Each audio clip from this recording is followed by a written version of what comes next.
একসময় এই যুদ্ধ মানেই ছিল আকাশে যুদ্ধবিমান, বিশাল ক্ষেপণাস্ত্র আর বিলিয়ন ডলারের সামরিক শক্তি। কিন্তু এখন যুদ্ধের আকাশে নতুন আতঙ্ক ইরানের ড্রোন। ছোট, সস্তা কিন্তু মারাত্মক ভয়ঙ্কর। আর দিনের পর দিন ইরান দেখাচ্ছে তাদের এই ড্রোনের ঝলকানি, যাতে ঝলসে যাচ্ছে বিশ্বমোড়ল যুক্তরাষ্ট্র থেকে শুরু করে দখলদার ইসরায়েল।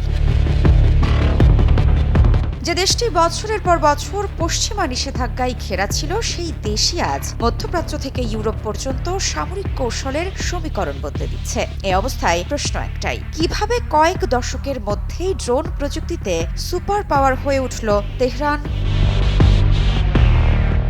এখানেই চমক। নিষেধাজ্ঞায় জর্জরিত একটা দেশ দিনের পর দিন, বছরের পর বছর একাগ্রতা, নিষ্ঠার সাথে লড়ে গিয়ে কোনো বাধাই দমে না গিয়ে আজকে হয়ে উঠেছে ড্রোন প্রযুক্তিতে সুপার পাওয়ার। শুরুটা 1979 সালের ইসলামী বিপ্লবের পর থেকে। সে সময় মার্কিন যুক্তরাষ্ট্র ও তার পশ্চিমা মিত্ররা ইরানের উপর কঠোর সামরিক নিষেধাজ্ঞা আরোপ করে। আধুনিক যুদ্ধবিমান, উন্নত অস্ত্র কিংবা প্রযুক্তি কিছুই সহজে তখন পেত না তেহরান। কিন্তু এই চাপই ইরানকে বাধ্য করেছে নিজেদের সামরিক প্রযুক্তি তৈরি করতে, আর সেই পথেই জন্ম নেয় তাদের ড্রোন প্রোগ্রাম। তবে 1980 থেকে 1988 দীর্ঘ 8 বছরের ইরান ইরাক যুদ্ধ ছিল ইরানের জন্য সবচেয়ে কঠিন সময়। এই যুদ্ধেই প্রথমবার নজরদারি ড্রোন ব্যবহার শুরু করে ইরান। তখন সেগুলো ছিল খুবই সাধারণ ক্যামেরা বসানো ছোট উড়ন্ত যন্ত্র। কাজ ছিল শুধু শত্রুর অবস্থান দেখা। কিন্তু সেই ছোট প্রযুক্তি পরে হয়ে ওঠে বিশাল সামরিক শিল্প।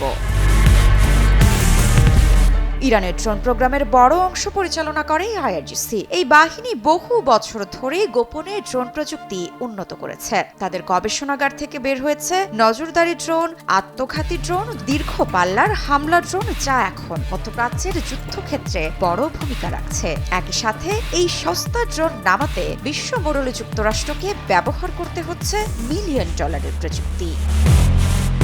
এই ঈদে অথেন্টিক ঘিয়ে ভাজা শাহী লাচ্চা সেমাই অর্ডার করতে ভিজিট করুন hffoodservice.com এ।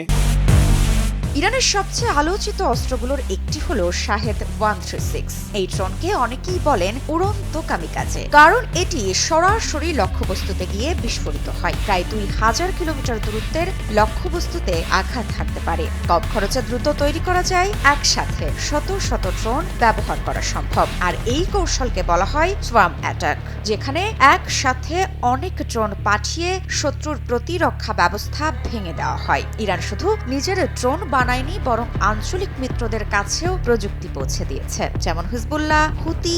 এর ফলে ইরানের প্রভাব ছড়িয়ে পড়ে লেবানন, ইয়েমেন ও মধ্যপ্রাচ্যের বিভিন্ন সংঘাতে।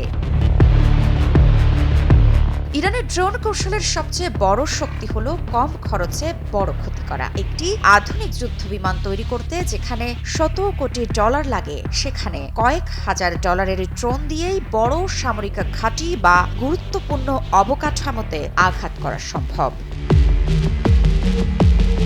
সামরিক বিশ্লেষকদের মতে যুদ্ধের ধরন দ্রুত বদলাচ্ছে। ড্রোন এখন শুধু নজরদারি নয়, বরং যুদ্ধের মূল অস্ত্র হয়ে উঠেছে। আর সেই নতুন যুদ্ধের খেলায় অন্যতম বড় শক্তি হয়ে উঠেছে ইরান। এ অবস্থায় চলমান যুদ্ধে বিশ্বমোড়ল যুক্তরাষ্ট্র ও দখলদার ইসরায়েলের ভাগ্যে কি আছে, সেটিই এখন দেখার বিষয়। মৃত্তিকা সিনহা বিশ্বাস, নিউজ 24।